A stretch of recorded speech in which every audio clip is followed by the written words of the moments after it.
લાજપોર જેલમાં સજા કાપી રહેલા કેદીઓને જેલ મુક્ત કરવાનો હુકમ કરાયો છે, જેમાં હત્યાના ગુનામાં સજા ભોગવતા 17 કેદીને જેલ મુક્ત કરી દેવાયા છે।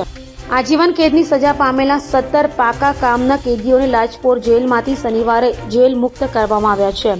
આ તમામ કેદીઓ હત્યાના ગુનામાં જેલમાં હતા। આટલી મોટી સંખ્યામાં એકસાથે પાકા કામના 17 કેદીઓને મુક્ત કર્યા હોય એવી ગુજરાતની જેલોમાં કદાચ લાજપોર જેલ પહેલી હશે। આ કેદીઓ છેલ્લા 14 વર્ષથી જેલમાં બંધ હતા। આ કેદીઓનું જેલમાં વર્તન સારું હોય અને પેરોલ જમ્પ પરલો કે જેલમાં કોઈ પ્રકારની શિક્ષા થઈ ન હતી। નામ દેવીસિંહ દાદુ, ઝઘડિયા તાલુકો, દેવાસી વિરવાડી ગામ। એમાંથી અમારે કાકા મોટાની ભૂલ થઈ, ઝઘડો થયો મંદિર પરથી, તો 396 કલમ લગાડી દીધી, પોલીસ સ્ટેશનમાં હાજર કરી દીધો। 396 થઈ જાય એટલે મર્ડર બી થયેલું અંદર। મને પછી પોલીસ સ્ટેશન લઈ ગયા, પોલીસ સ્ટેશનથી સેશનમાં લઈ ગયા, સેશન લઈ ગયા પછી અમને બહુ જ પછતાવો થયો કે ભૂલ થઈ ગઈ। નામ છે હિતેશભાઈ મોહનભાઈ રાંદેરિયા। મેં 2005માં મારથી 2005 9મા મહિનામાં મારથી એક મર્ડર થઈ ગયેલું અને એના કલમમાં મને 302ની કલમ લાગુ પડેલી અને મેં તે દરમિયાન મર્ડર કરેલું। મારી એ સમય મારી નાદાની હતી કે મારાથી મર્ડર થઈ ગયું। આજે મને એ વસ્તુનો બહુ પસ્તાવો થાય છે કે મારે આજે 18 વર્ષ કાપવા પડ્યા છે અને એ દરમિયાન મેં મર્ડર થઈ ગયું તે દરમિયાન મેં જેલમાં આવી પછી Baroda central jail, Surat central jail આ જગ્યા પર મેં કામ બજાવ્યું છે। આઈટીઆઈ થ્રુ આઈટીઆઈના કામો શીખો છું, વાયરમેન, ઇલેક્ટ્રિક, વેલ્ડિંગ, ખાટું મિશન, કડિયા કામ, પ્લમ્બર આ બધા કામો શીખો, હંડા આ બધા કામો મેં અહીંયા કર્યા છે અને બધા ઓફિસરોનો બહુ સાથ સહકાર મળ્યો છે મને ને બધી રીતના સાહેબ બધા અધિકારો કલેક્ટર સાહેબ શ્રીને આનું આજે સાહેબ મેં જ્યારે આટલા વર્ષ કાપ્યા મારીમાં મારા પપ્પા 2011માં ઓફ થઈ ગયા। તે દરમિયાન મારી મમ્મી આજે ઉંમર થઈ ગઈ એમની, મારી મધરના લીધે મારું એ દરમિયાન મર્ડર થઈ ગયેલું હતું। આજે સાહેબ મેં આટલા વર્ષ 18 વર્ષ કાઢ્યા મેં આ જગ્યા પર। આજે મને બહુ એ વસ્તુનું એ થાય છે કે આજે મેં 18 વર્ષ પછી જામ છું ઘરે છૂટીને ને સાહેબશ્રીઓનો બી બહુ ખૂબ ખૂબ આભાર છે બરાબર કે સાહેબ આજે મારી આટલી કમિટી પાસ થઈ, મેં બહુ કકલતો હતો, લોકોને બહાર કહીને કહેતો હતો કે સાહેબ મારા પર ધ્યાન આપો, આ બધી વસ્તુ મેં બહુ એ કર્યું છે, અંદરથી બહુ રડીને દિવસ કાઢ્યા છે। બહાર મને ખબર છે મારું ઘર પરિવાર પૂરું વિખાઈ ગયેલું હતું, મારા ફાધર 2011માં ઓફ થઈ ગયા। બધી વસ્તુ મેં બહુ સહન કર્યું છે સાહેબ। મેં જે સહન કર્યું એ વસ્તુ કોઈ માલિક બીજા કોઈને સહન ના કરાવે, બહાર ગઈને નવી જિંદગી જીવે અને આ વસ્તુ કોઈ દિવસ બીજી વાર કોઈ કરે ના, એ વસ્તુ આજે મને બહુ પસ્તાવો થયો છે અને મેં ખોટું કોઈ વસ્તુ હવે પછી નહીં કરીશ અને બીજો કોઈ કરે એને સમજ પાડીશ કે આ વસ્તુ નહીં કરે, કોઈ આવા ગુનામાં ના આવે, આવું વસ્તુ ના કરે સાહેબ। મેં બહુ કામ કર્યું છે ને હવે પછી આ વસ્તુ નહીં કરીશ સાહેબ, પછી નહીં કે મને કરે તેને મેં સમજાવીશ સાહેબ। બસ તમારો ખૂબ ખૂબ આભાર। મારું નામ રાજેશ આત્મારામ બાબરિયા છે, સુરતનો રહેવાસી છું।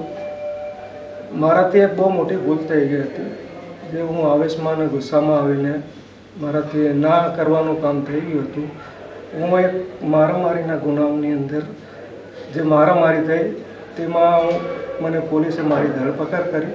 ધરપકડ કર્યા પછી મને ખબર પડી કે મેં જેની હાથે મારામારી કરી હતી તે માણસ મૃત્યુ પામેલો છે। મૃત્યુ એટલી મને ખબર પડતા જ હું પોલીસ સ્ટેશનની અંદર ઘણો માઉસ થઈ ગયો હતો કે મારાથી બહુ મોટી ભૂલ થઈ ગઈ છે કે મારાથી ના કરવાનું કામ થઈ ગયું, જેના લીધે મારો પરિવાર આખો વેર વિખેર થઈ ગયો છે। મારા મા બાપ બી ઘણા દુઃખી થઈ ગયા કે ભાઈ દીકરા તું આ શું કરી દીધેલું છે, આટલો મોટો ગુનો કેમ કરી દીધો। હું 37 વર્ષની ઉંમર સુધી તો મેં પોલીસ સ્ટેશન બી નહોતું જોયું। 37 વર્ષની ઉંમરે મને પોલીસ સ્ટેશન જોવાનો વારો, મારા લીધે મારા મા બાપે બી પોલીસ સ્ટેશન જોવાનો વારો આવ્યો। પોલીસ સ્ટેશનમાંથી જ્યારે મને કોર્ટમાં લઈ ગયા ત્યાંથી પછી મને જેલ એન્ટ્રી કરી। જેલમાં આવ્યા પછી બી મારા મા બાપ, મારા ભાઈ બહેન, મારા છોકરા લોકો જ્યારે જેલ પર મુલાકાત લેવા આવતા હતા ત્યારે બી એ લોકો ઘણા દુઃખી થતા હતા।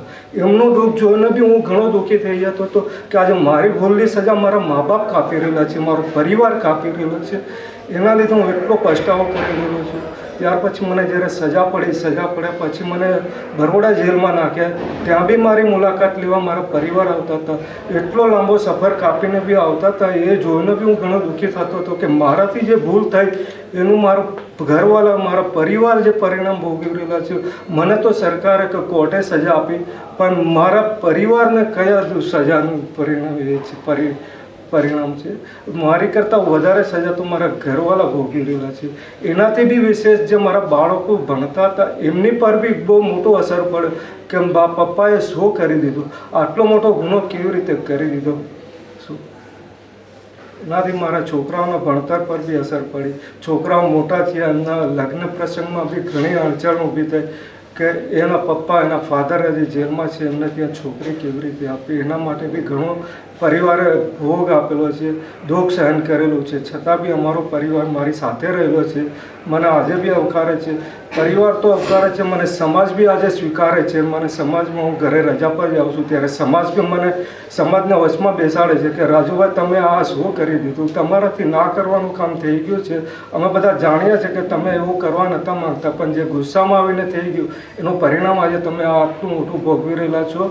તો કે તમને એમ કે તો થોડી ઘણી મહેનત કરશો, હવે તમે જેલમાં વર્તન સારું રાખશો તો એમ કે જેલ પ્રશાસન બી તમને સારી રીતે રાખશે ને છૂટવામાં જેલ પ્રશાસનની મદદ કરશે. જેલમાં આવ્યા પછી બી મને જેલમાં ઘણું બધું શીખવા મળ્યું. જેલની અંદર સ્કૂલ વિભાગ છે, કોમ્પ્યુટર વિભાગ છે, ત્યાં ઘણા બધા કામકાજ કરાવે છે. સ્કૂલમાં જેને અભણ હોય છે એમને ભણતર શીખવાડે છે, કોમ્પ્યુટર જેને નથી આવડતું ને કોમ્પ્યુટર શીખવાડે છે. ત્યાર પછી બી ઘણા બધા જેલની અંદર ઉદ્યોગો છે.